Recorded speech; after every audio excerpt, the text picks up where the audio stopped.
Iridium అనేది అత్యంత ప్రమాదకరమైన లోహం. 1600 డిగ్రీల సెంటీగ్రేడ్ దగ్గర కూడా ఈ భయంకర లోహం చెక్కు చెదరదు. అంతటి మృత్యులోహాన్ని ఎలా బంగారంలోకి తర్జుమా చేయగలిగారు? అది మార్కెట్లోకి ఎలా దిగుమతైంది? దీని వెనుకున్న చీకటి శక్తులేంటి? ఆ విషయాలు తెలుసుకుంటే ఇరీడియం కలిసిన బంగారం ధరించినంత కంగారు పడతాము.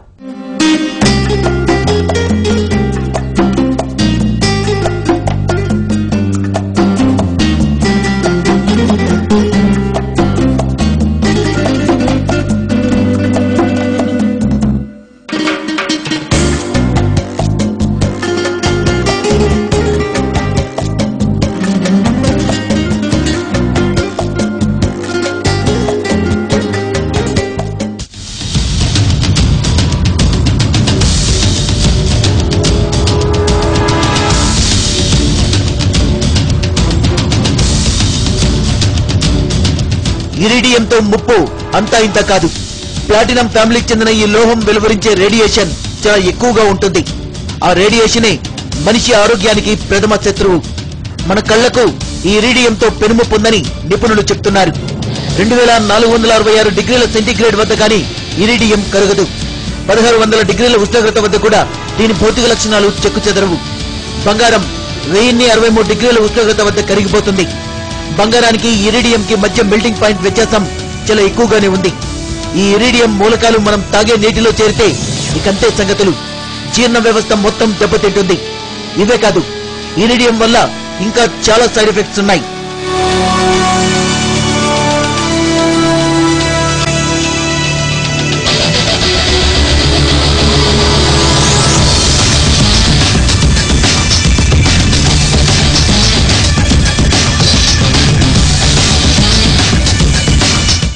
ఇరీడియం భాగోతం మనకొత్తేమో కానీ ముంబైలో ఇప్పుడు సర్వసాధారణమైపోయింది. తాజాగా ముంబైలో 15 కేజీల ఇరీడియం ను పట్టుకున్నారు. ఇక్కడ 100 కోట్ల రూపాయల విలువైన ఇరీడియం దందా నడుస్తున్నట్టు రెవెన్యూ ఇంటెలిజెన్స్ వర్గాలే బహిరంగంగా చెప్తున్నాయి. हमारे पास इंफॉर्मेशन है कि आपका ये जो माल है, डायमंड्स है, वो अनअकाउंटेड है और हमें तहकीकात करनी है, पूछताछ करनी है।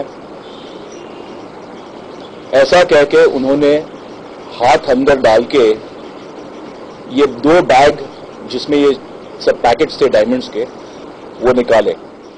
ముంబై బేస్ గా సాగుతున్న ఈ ఇరీడియం మాఫియా ప్రభావం ఇప్పుడు మనపైన పడుతోంది. విజయవాడ సంఘటనే ఇందుకు ఉదాహరణ. ఇటువంటివి ఇంకా జరుగుతున్నాయని కొందరు వ్యాపారులు చెప్తున్నారు. ఈ వస్తువులు ఎక్కువగా బాంబేలో తయారవుతున్నాయండి. బాంబే నుంచి హోల్సేల్ వ్యాపారస్తులకి చాలా తక్కువలో ఇవ్వడానికి వాళ్ళు మొగ్గు చూపుతున్నారు. మేమందరం కూడా తక్కువ వస్తుంది, మేము కస్టమర్లు బెనిఫిట్ చేయ ఉద్దేశంతో మేము కూడా కొనాల్సి వస్తుంది కొన్ని సందర్భాల్లో.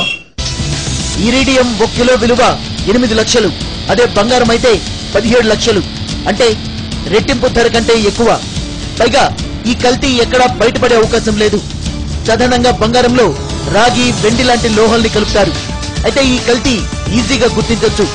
తమ గుట్టు రట్టు కాకుండా ఉండేందుకే కల్తీ ముఠాలు ఇరీడియం ను నమ్ముకుంటున్నాయి. పైగా దీంతో వచ్చే లాభాలు కూడా చాలా ఎక్కువగానే ఉన్నాయి. ఇరీడియం ఘటన వెలుగులోకి వస్తుండటంతో ఈ మధ్యకాలంలో బంగారం కొన్న మహిళల్లో ఆందోళన వ్యక్తమవుతోంది. వాళ్ళు బంగారం చేయించుకుంటే దాంట్లో కల్తీ ఉందని తెలిసిందండి. ఇప్పుడు మేము కూడా డబ్బులు కూడబెట్టుకుని ఎంతో కష్టపడి చేయించుకున్నాము. మా బంగారంలో కూడా ఏమన్నా కల్తీగా ఉందేమోనని ఇప్పుడు భయపడుతున్నాం. రేపు మావి కూడా చెక్ చేయించుకోవాలన్న ఆందోళనగా ఉంది మాకు. దగా చేయడం కొందరు జన్మ హక్కుగా భావిస్తారు. ఇంతకు పసిడిలో నాణ్యతను పసిగట్టడం ఎలా? ఇది సామాన్యులకు సాధ్యమయ్యే పనేనా అంటారా? డోంట్ వరీ, మోసపుచ్చడానికి మార్గాలున్నట్లే మోసపోకుండా ఉండడానికి దారులున్నాయి. కొంచెం ఓపిగ్గా, కొంచెం నేర్పుగా మనం వ్యవహరిస్తే చాలు స్వచ్ఛమైన బంగారాన్ని సొంతం చేసుకోవచ్చు. అయితే అధికారుల అవినీతి, అలసత్వం కారణంగా పక్కాగా ఉన్న రూల్స్ కి హోల్స్ పెట్టే ఘనులున్నారు. అందుకే తస్మాత్ జాగ్రత్త. బంగారానికి భారతదేశానికి అవినాభావ సంబంధం ఉంది. ఇక్కడ బంగారం అంటే ఆస్తి, స్వర్ణం అంటే సంస్కృతి సంప్రదాయం, కనకం అంటే కళ్యాణ వైభోగం.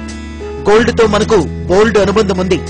అందుకే ప్రపంచవ్యాప్తంగా గోల్డ్ మార్కెట్ లో 20% వ్యాపారం ఇండియాలోనే జరుగుతుంది. దేశీయ జ్యువెలరీ మార్కెట్ విలువ 80,000 కోట్లు. దేశంలో బంగారు ఆభరణాల అమ్మకాల మార్కెట్ 3వ స్థానంలో ఉందని నిపుణులు చెప్తున్నారు. ఏ పండుగొచ్చినా ఏ శుభకార్యమైనా ఎంతో కొంత బంగారం కొనడం మన వాళ్లకు అలవాటు. కనకం మీద మన వాళ్లకున్న సెంటిమెంట్ ను క్యాష్ చేసుకుంటున్నారు కొందరు మోసగాళ్లు.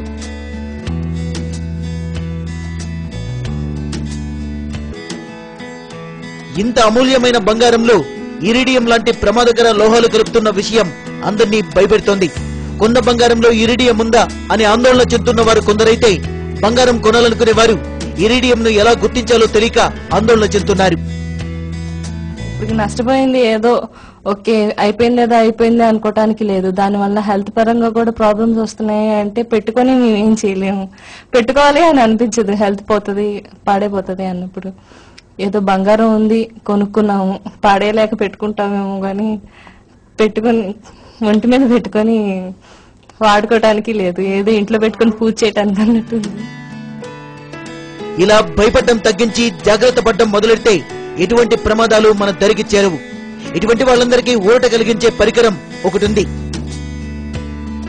ఇది గోల్డ్ ఎసెస్ ఎక్స్రే మిషన్. ఈ మిషన్ సాయంతో బంగారాన్ని లేజర్ టెస్ట్ చేస్తే అందులో ఏ లోహాల శాతం ఎంతుందో క్షణాల్లో బయటపడిపోతుంది. కాబట్టి ఎవరూ ఆందోళన చెందాల్సిన పనిలేదు, జస్ట్ ఈ పరీక్ష చేయించుకుంటే సరిపోతుంది. ప్రస్తుతం ఈ మిషన్లు విజయవాడ, హైదరాబాద్ లో అందుబాటులో ఉన్నాయి.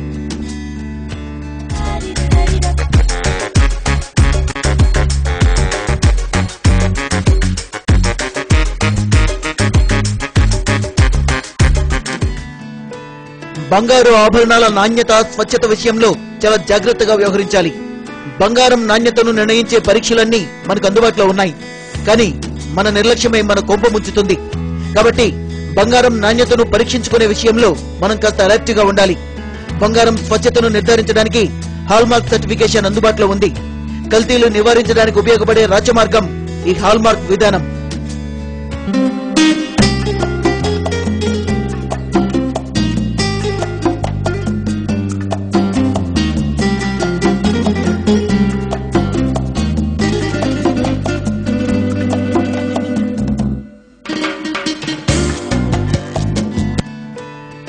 బంగారు ఆభరణాల ప్యూరిటీని ఖచ్చితంగా నిర్ధారించేదే హాల్ మార్కింగ్. 22 క్యారెట్ల స్వచ్ఛతనే 916 KDM అంటారు. ఇందులో 91.6% బంగారం, మిగతా 8.4% కాడ్మియం వంటి ఇతర లోహాలుంటాయి. బ్యూరో ఆఫ్ ఇండియన్ స్టాండర్డ్స్ ప్రమాణాల ప్రకారం లైసెన్స్ ఉన్న జ్యువెలరీ షాపులు హాల్ మార్కింగ్ సెంటర్స్ లో ఆభరణాల్ని అసైయింగ్ చేయించుకోవాలి. అంటే బంగారం ప్రమాణ నిర్ధారణ చేయించుకోవడం. హాల్ మార్కింగ్ సెంటర్ లో ఆభరణాల స్వచ్ఛతను పరీక్షించి ఓ ముద్ర వేస్తారు. వివిధ దశల్లో పరీక్షలు జరుపుతారు. ఆ తర్వాత హాల్ మార్క్ ముద్ర వేస్తారు. ఈ ముద్రలో 5 సింబల్స్ ఉంటాయి. మొదటగా BIS, ఇది బ్యూరో ఆఫ్ ఇండియన్ స్టాండర్డ్స్ కి సంబంధించిన ముద్ర ఉంటుంది. ఆ తర్వాత సింబల్ 916 ఉంటుంది. ఇది బంగారం స్వచ్ఛతకు గుర్తు. ఆ తర్వాత హాల్ మార్క్ సెంటర్ సింబల్ ఉంటుంది. ఆ తర్వాత ఏ సంవత్సరంలో దీనికి హాల్ మార్క్ సర్టిఫికేట్ ఇచ్చారో ముద్రిస్తారు. చివర్లో ఆభరణాలు తయారు చేసిన కంపెనీ పేరుంటుంది. ఈ హాల్ మార్కింగ్ పరీక్షలకు సుమారు 5-6 గంటల టైం పడుతుంది. కన్నాలు వేసే వాళ్ళకి కంచుగోడలైన అడ్డురావు. పద్మవ్యూహంలోంచి అభిమన్యుడు రాలేకపోయాడు, కానీ బంగారాన్ని కాపాడటానికి అధికారులు ఎన్ని వ్యూహాలు పనినా వాటిని ఎలా ఛేదించాలో మన వాళ్ళకి బాగా తెలుసు. కొందరు అక్రమార్కులు హాల్ మార్కింగ్ విధానానికి కూడా టెండర్ పెట్టడానికి వక్ర మార్గాలు అన్వేషించి పెట్టుకున్నారు. వీరికిప్పుడు ఇరిడియం కూడా సాయపడుతోంది. సాధారణంగా హాల్ మార్క్ సెంటర్లలో ఇరిడియం పరీక్షలు చేయరు. ఇది కూడా వ్యాపారులకు బాగా ఉపయోగపడుతుంది. ఇకపై హాల్మార్క్ సెంటర్లలో ఇరిడియం పరీక్షలు తప్పనిసరి చేయాల్సి ఉంటుంది. వినియోగదారులే దానికోసం డిమాండ్ చేయాలి.